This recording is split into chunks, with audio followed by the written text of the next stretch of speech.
माननीय प्रधानमंत्री श्री नरेंद्र मोदी जी, मध्य प्रदेश के राज्यपाल आदरणीय मंगू भाई पटेल, मध्य प्रदेश के मुख्यमंत्री माननीय शिवराज सिंह चौहान साहब, गुजरात के मुख्यमंत्री भूपेंद्र भाई पटेल साहब, केंद्रीय मंत्री फग्गन सिंह जी कुलस्ते जी, राज्य मंत्री अर्जुन मेघवाल जी,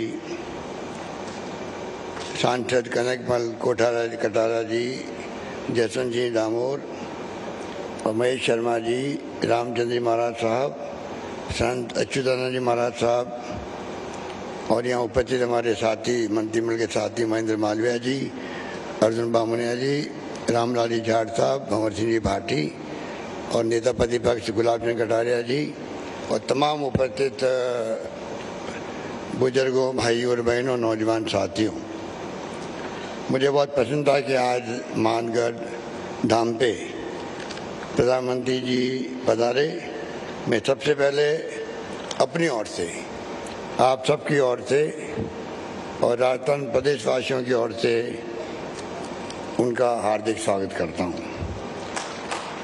मुझे खुशी है कि आप जानते हैं कि मेवाड़ की धरती, वागड़ की धरती का अपना एक इतिहास रहा है और मानगढ़ धाम ने जो इतिहास रचा है वो देश के स्वर्णिम अक्षरों में लिखा गया है।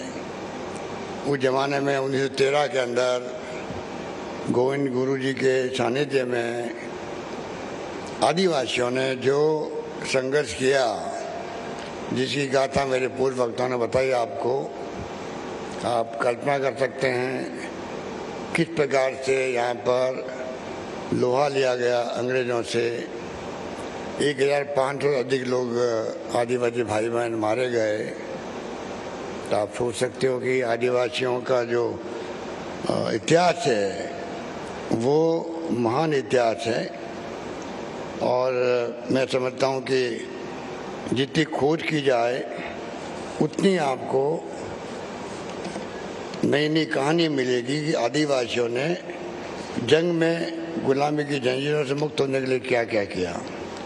पाल ददभाव जो गुजरात में है, बनासकांठा में, वहाँ पे भी आदिवासियों का नरसंहार हुआ था। 100 साल पूरे हो गए, उसको भी 1922 में हुआ था। तो मेरे ख्याल से जहाँ जहाँ आदिवासी रहते हैं, चाहे बिरसा मुंडा की बात करें,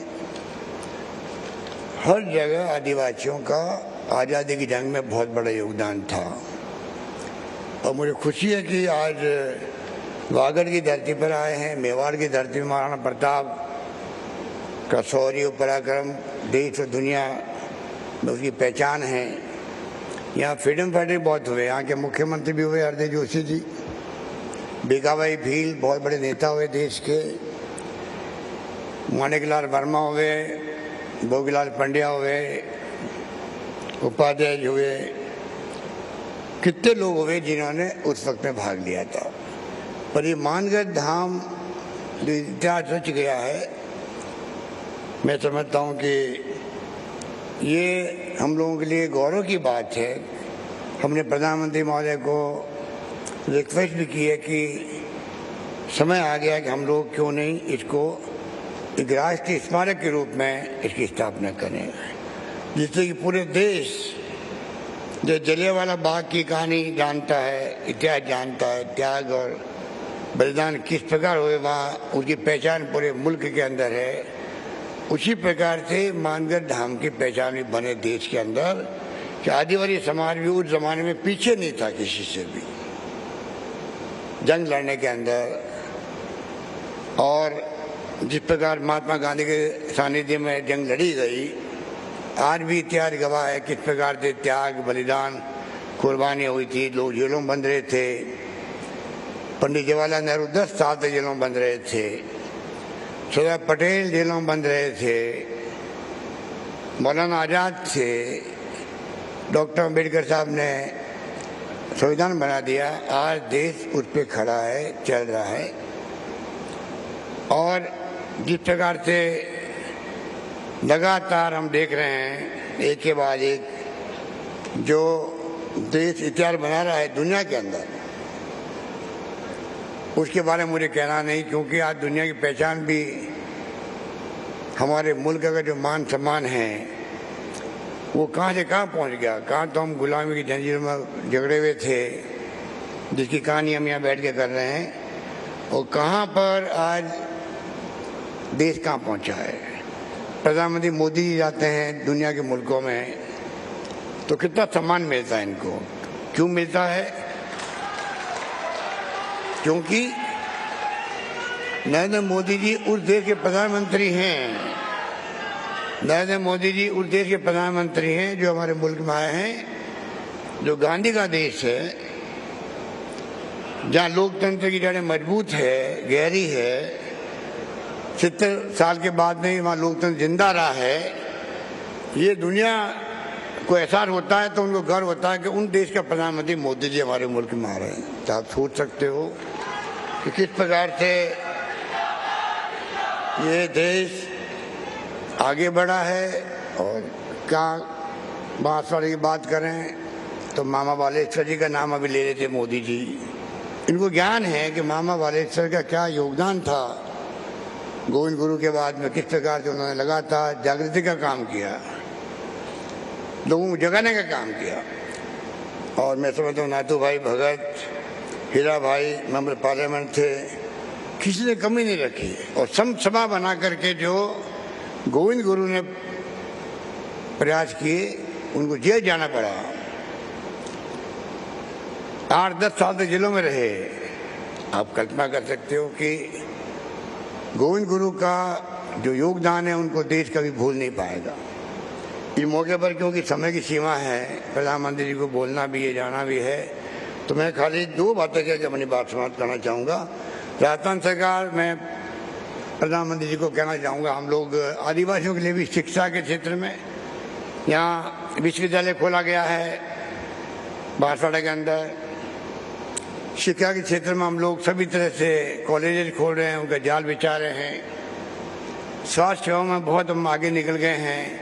बल्कि मैं आपसे आग्रह करूंगा कि आप अगर हमारा मॉडल जो राजस्थान का चिरंजीव योजना का, उसका अगर आप एग्जामिन करवाएंगे तो हो सकता है कि आप उसको पूरे देश में लागू करना चाहेंगे। पूरी तरह हमने right to health, universal health services देने का प्रारंभ किया राजस्थान के अंदर, उसका लोगों ने स्वागत किया। एक बात जो यहाँ पर पहले रतलाम से डूंगरपुर वाया बांसवाड़ा रेल से जुड़ा हुआ नहीं है, जहाँ हम बैठे हुए हैं जिस जिले में, उसको पिछली बार हम लोगों ने, रेलवे की स्कीम थी तो 50% सरकार पैसा देगी, स्टेट गवर्नमेंट देगी, उसको हमने मंजूर किया था उस जमाने के अंदर। उस वक्त हालात हमारे अच्छे थे, रेवेन्यू अच्छी आ रही थी, तेल निकलने के बाद में 250 करोड़ रुपये में जमा करा दिए रेलवे को, जमीन हमने दे दी, काम शुरू हो गया, बाद में अचानक काम रुक गया है। तो मैं आपसे आग्रह करूंगा कि आप इस प्रोजेक्ट को आप वापस दिखवाएंगे रेल मंत्रालय में, तो आपकी एक सौगात होगी राजस्थान को, आदिवासी क्षेत्र को, कि रतलाम से सीधा डूंगरपुर अहमदाबाद वाया बांसवाड़ा जुड़ जाएगा। और ये मानगढ़ धाम में लोग आएंगे, उनको बहुत बड़ी सुविधा मिल जाएगी।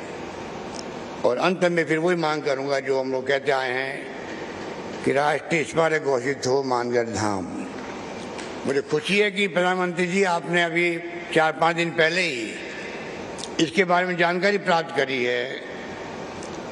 आपने राजस्थान के, गुजरात के, मध्य प्रदेश के चीफ सेक्रेटरी से बात करी है, वीडियो कॉन्फ्रेंसिंग स्वयं ने बात करी, आपने स्वयं ने बात करी है। इसके मायने होते हैं, इसका मतलब है आपके दिलो दिमाग के अंदर ये बात रही है कि मैं 1 तारीख को जाऊंगा मानगढ़ धाम, तो इसके बारे में जानकारी प्राप्त करके जाऊं। मैं अपनी ओर से, आप सबकी ओर से, यहाँ बैठे हुए लोग हैं उनकी तरफ से, और तमाम प्रदेशवासियों की तौर से मैं आपसे आग्रह करता हूँ, निवेदन करता हूँ कि आप मानगढ़ धाम को राष्ट्रीय स्मारक का दर्जा दें। ये बात कहता हूँ, मैं अपनी बात समाप्त करता हूँ। धन्यवाद। जय हिंद। धन्यवाद।